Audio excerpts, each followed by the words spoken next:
Okay, thank you for joining me here at the live desk. We are tracking the latest breaking news. I'm going to turn right back to our website, KCTV5.com. You can see there 19-year-old Zachariah Peterson, who is facing a felony charge of making a terroristic threat to the Clay Como Ford plant, just pleaded not guilty in an arraignment hearing today. And prosecutors say that the 19-year-old from Independence called Ford security, claiming to be inside the plant with explosives and guns. I do want to take a look at video from that day. Now, 2,200 employees were sent home, and SWAT teams spent several hours searching every square inch of that building. But the whole thing was actually a hoax, and so many employees at the Ford plant are back at work now. But Peterson is currently booked on a $150,000 bond, and if he is found guilty, he could spend up to 7 years in prison. There will be a bond reduction hearing at the Clay County Courthouse on July 25th, I should say. So we will be sure to keep you all updated on this developing story. But as you can see here,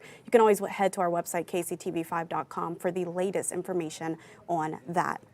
Right now, I do want to turn to another developing story, still sticking to our website, KCTV5.com. The pilot of a plane has died after crashing into a field in Clay County. This happened earlier this morning, and KCTV5's Mark Paulos just spoke to officials. Let's take a listen into what they had to say.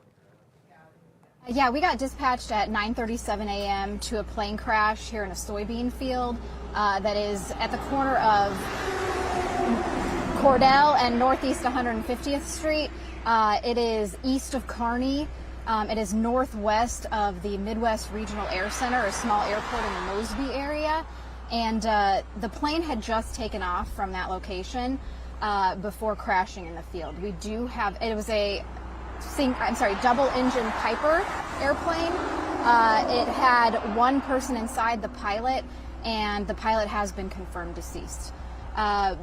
The plane was fully engulfed in flames when the Excelsior Springs and Kearney fire departments arrived. We are also keeping the area cordoned off because the pilot struck one of the large transmitter power lines as the plane descended. So there are possibly some power outages in this area. We have contacted the FAA and the NTSB. When they arrive, we will turn this investigation over to them. So do we know what caused the crash yet? Or? We do not know what caused the crash. We're hoping the FAA and NTSB can help us determine that. We do know who the pilot is. We are waiting to make next of kin notification before we release his identity. There are some basics, though, that you could probably let us know. Is the pilot from the local, from the city metropolitan area? I don't know. I know he was from Kansas, but I don't know where in Kansas. We believe he was flying to an airport in Kansas, but I don't have information on which one. So it's possible that he had just stopped here for fuel? It is possible. He had 140 gallons of fuel on board, so he had a pretty full tank. And this happened pretty early in the flight? Yes, he had just taken off from the airport. There were a couple of witnesses who saw that something wasn't right, and that's who contacted us, and they drove out here to this area to see if he had crashed. Did we know it's we don't know. We just know that it wasn't getting the altitude it should have at that point, so I don't know, what the cause of that is. And then anything left out there? Like I said, we'll turn this. The FAA indicated they'll be here in a couple of hours. The NTSB, it's going to be until tomorrow, so we're going to have to hold this scene all night.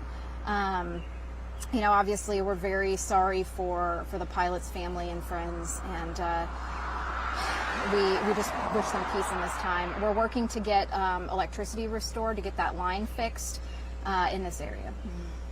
And you said it was a Piper, but you're not sure what kind of Piper? No, it had multiple rows of seats. It looked like, but and it was a dual engine plane, so it wasn't a really small one.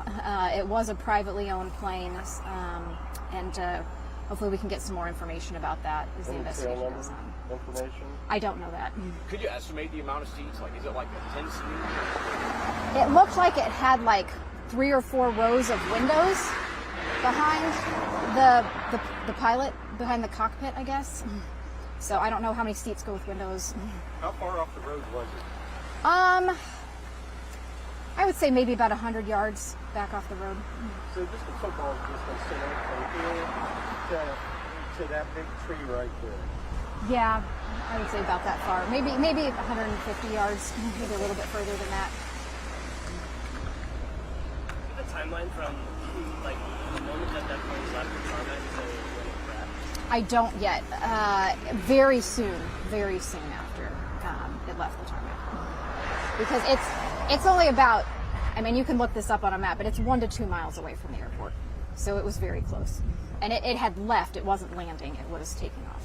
Do you know of any complications that might have been having, like the pilot might have been having on it? I don't yet. We're hoping the FAA can help us determine that. And what's the name of the airport again? It is called the Midwest Regional Air Center. Okay, Midwest Regional Air Center. Thank you.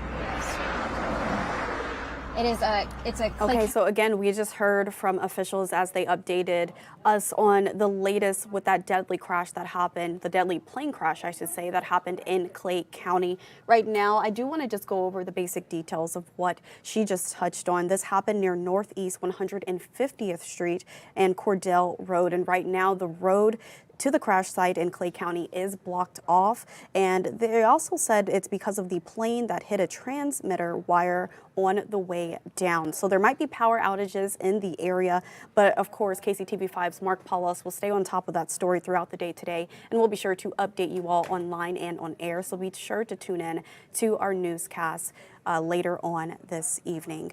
Also, I do want to end with this story, or we're going to touch on 2 more stories, but take a look at this video.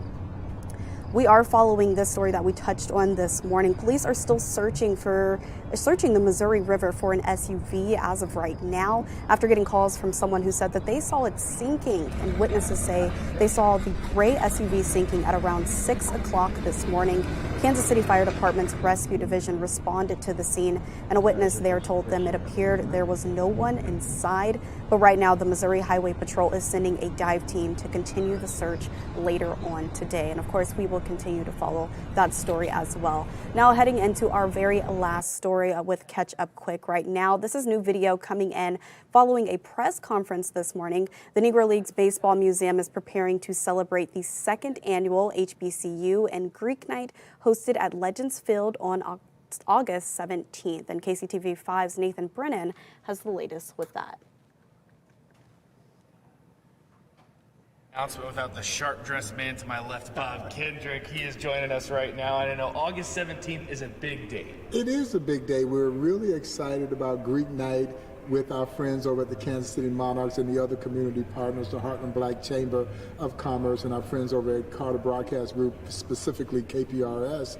And we hope we fill this stadium up, and of course the Monarchs are being so generous to provide 20% of ticket sales above and beyond what they already do as part of our partnership back to the museum to support our Pitch for the Future campaign. Awesome. So tell me a little bit about that. I know this August 17th date is so important for you all, and it really goes into this Pitch for the Future project that you guys have. Well, to be able to celebrate the connection between the Negro Leagues and historically black colleges and universities, the fraternities and sororities that were part of those HBCUs and that are a part of those HBCUs, and then to have proceeds that are steered toward the expansion project that we just announced 2 months ago, that our plans to build a new Negro Leagues Baseball Museum, 30,000 square foot standalone Negro Leagues Baseball Museum that we're really, really excited about.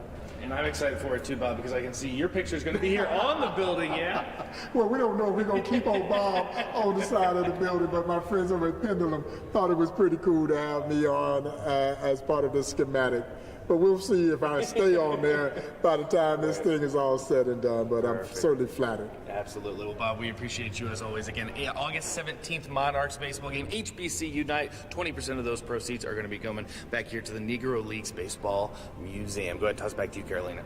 All righty, well, there you have it. Again, that report is coming from KCTV5's Nathan Brennan. I do want to take a look at this file video before I let you all go, reminding you that they are building a brand new campus, and Bank of America is actually helping foot the bill, donating $1 million to transform the museum into a 30,000 square foot facility. So a lot to look forward to here in the Kansas City area.